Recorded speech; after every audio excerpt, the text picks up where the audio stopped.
The year is 1155 BCE. The golden age of the Egyptian Empire is nearing its end. Ramses III sits on the throne.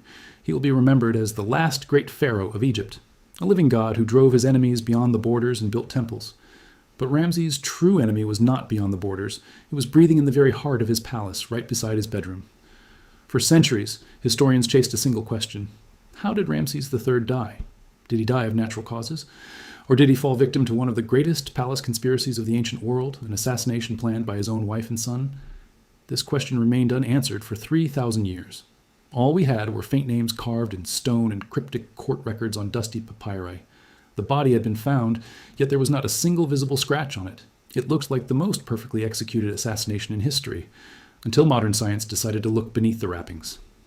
In 2012, when a team of scientists placed the pharaoh's mummy into a CT scanner to solve a 3,000-year-old cold case, the images that appeared on the screens would reveal not only a cause of death, but also a dark family tragedy. In ancient Egypt, the harem was not merely a secluded residence for the royal family. It was a place where politics beat at full heart, where power games were played, and where hundreds of women, children, and servants lived. And it had its own deadly rules. In Ramses' harem, there was a major crisis over the succession to the throne. The son born from the pharaoh's great royal wife was the natural heir. But the pharaoh had other wives, and one of them, Tia, was not a woman who would quietly accept her fate. Queen Tia wanted to place her own son, Prince Pentaur, on the throne. But there was only one way. The pharaoh had to die. A massive 5-meter document discovered in the 1820s, now known as the Turin Judicial Papyrus, described this terrible conspiracy in detail. According to the papyrus, Tia had secured not only the harem, but also the palace bureaucracy.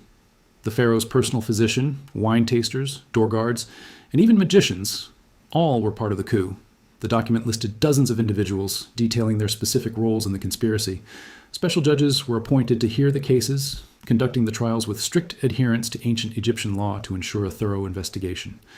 The plan was simple but brutal: to neutralize the palace guards with dark magic and eliminate the pharaoh during a celebration held in the harem. The papyrus says the coup failed and the conspirators were caught and tried. But it was strangely silent about the pharaoh's fate. It only said the great god joined his horizon, meaning he died. But when? During the attack? Or years later? The documents used coded phrases like, the boat overturned. Had the pharaoh survived the assassination attempt? In 1886, when European treasure hunters and archaeologists found Ramses' mummy in a cache in the Valley of the Kings, they thought they would finally have the answer. Excitedly, they unwrapped him. Before them lay Egypt's last great ruler. But there was a problem. The body was flawless, no broken bones, no weapon marks in the chest. His face was peaceful. Even when the mummy was x-rayed in the 1960s, the result was the same, no sign of physical trauma. The scientific community was convinced. The papyri exaggerated. The harem conspiracy had failed, the pharaoh survived and likely died of natural causes. Tia and her son Pentaur were buried in history as victims of a failed coup attempt. But scientists forgot one thing. Egyptian embalmers were masters not only of preservation, but also of concealment. The thick linen wrappings around Ramses' neck prevented x-rays from seeing details. The weapon and the evidence had remained hidden beneath those wrappings for 3,000 years. The truth had to wait for the age of computed tomography. In 2012, a historic moment took place in the basement of the Cairo Museum. An international team placed Ramses III into a state-of-the-art CT scanner. Their main goal was to study mummification techniques, not to solve an assassination. The scanner lights turned on. Lasers digitally peeled away every millimeter and layer of the mummy. When the pharaoh's neck area appeared on the screen, everyone in the room held their breath. Beneath the wrappings, they found the undeniable evidence of a strike to his neck. Someone had approached in the shadows, delivering a single decisive blow. When the team zoomed in, they saw something even more astonishing. Deep within the injury, a small object was shining. It was an Eye of Horus amulet. The embalmers had known the pharaoh's condition. To preserve the integrity of his body and allow healing in the afterlife, they had placed a healing amulet inside the injury. This small detail highlighted the complex relationship between justice and religion. Even facing such a profound betrayal, the priests felt a sacred duty to prepare their ruler for the long journey into the afterlife. This was forensic proof of an assassination. The papyri were telling the truth.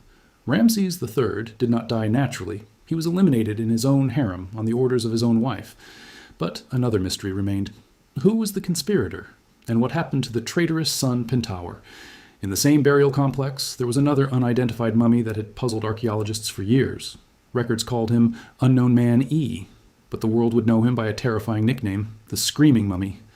While other royal mummies lay peacefully with arms crossed, wrapped in fine linen and gold masks, this man was different. His face was locked in an expression of anguish, his mouth wide open, frozen that way for eternity. Even stranger, his body was wrapped not in royal linen, but in a sheep's skin. In ancient Egyptian belief, sheep's skin was considered impure and lowly. This man was not only executed, his soul was cursed. His name was not written on his tomb. Without a name, a soul could not exist in the afterlife. He was condemned to eternal oblivion. So who was this cursed man? In the same 2012 study, scientists took DNA samples from both the Screaming Mummy and Ramesses III. The results confirmed a family drama thousands of years old. The DNA match was positive. The Screaming Mummy was Ramesses III's son. He was Prince Pentaur, who conspired to eliminate his father.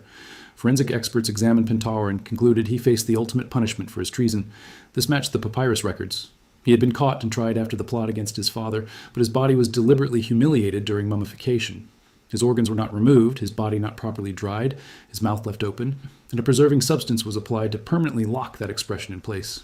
He was buried near his father, not as a prince, but as a traitor. And what about the mastermind of this dark plan, Queen Tai? What happened to her? Was she found like her son? No, Queen Tai's mummy was never found.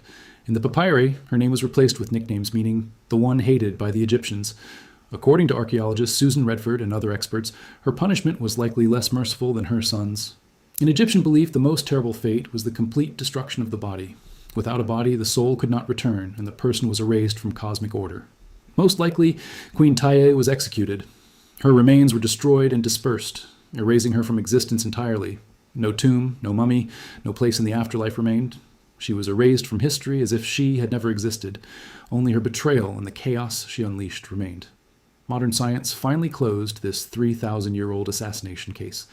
CT scans and DNA analyses showed us not only how a pharaoh died, but how power and ambition can tear a family apart, how a father was betrayed by his son and a husband by his wife.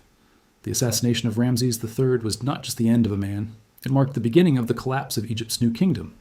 Ramesses IV inherited a weakened, divided empire poisoned by palace intrigue. Egypt would never again reach its former glory.